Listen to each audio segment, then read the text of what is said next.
happen, but it's okay. We're ready. When the things that matter most are on the line, make sure we are too. The Fire and Water Cleanup Team at 1-800-SERVE-PRO. Like it never even happened.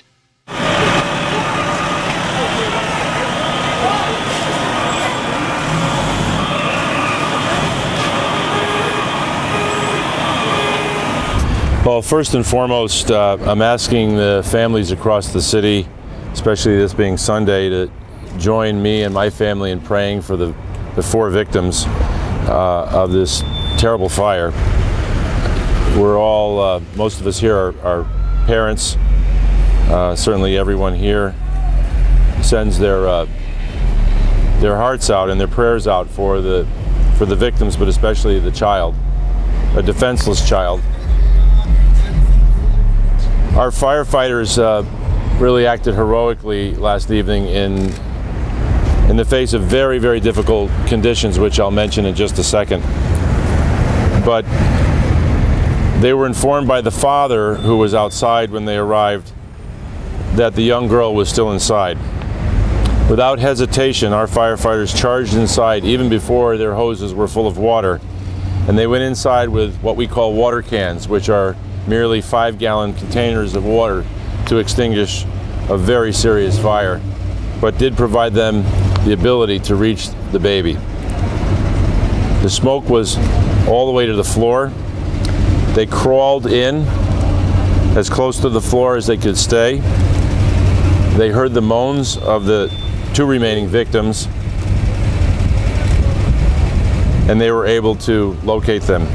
Outside, firefighters worked with urgency and raised ground ladders and an aerial ladder to the window. Inside, our brave firefighters scooped up a 2-year-old girl and handed her out of the window. Firefighters in the bucket loader handed her to a firefighter who brought her down to the ground. Meanwhile, the firefighters inside worked to rescue the mother.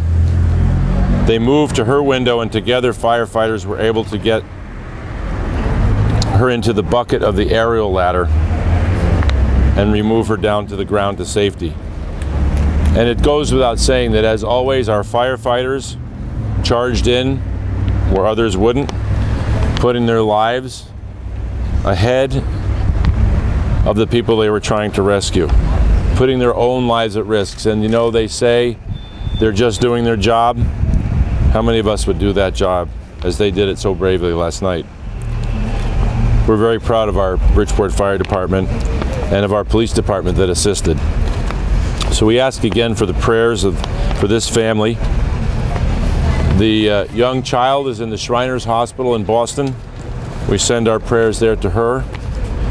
Her mother is at Bridgeport Hospital, also in critical condition, as is her daughter.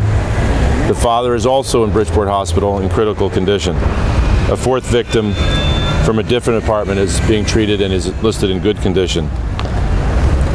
Firefighters don't like their names read out, but I do believe, because of the valor that was shown here last night, that Lieutenant Fran McNellis, Lieutenant Jim Buck, Firefighter Dave Diaz, Firefighter Jim Doolin, Firefighter Keith Mattori, Firefighter Tim Gias are firefighters that should be mentioned for acting so heroically, and the firefighters who assisted them with the rescue and the area ladders and the ground ladders were Lieutenant Joe Kirkland, Lieutenant Marcus Dierna, Pumper Engineer Irwin Ayala, Firefighter Mark Bryant, and Firefighter Mike Candela.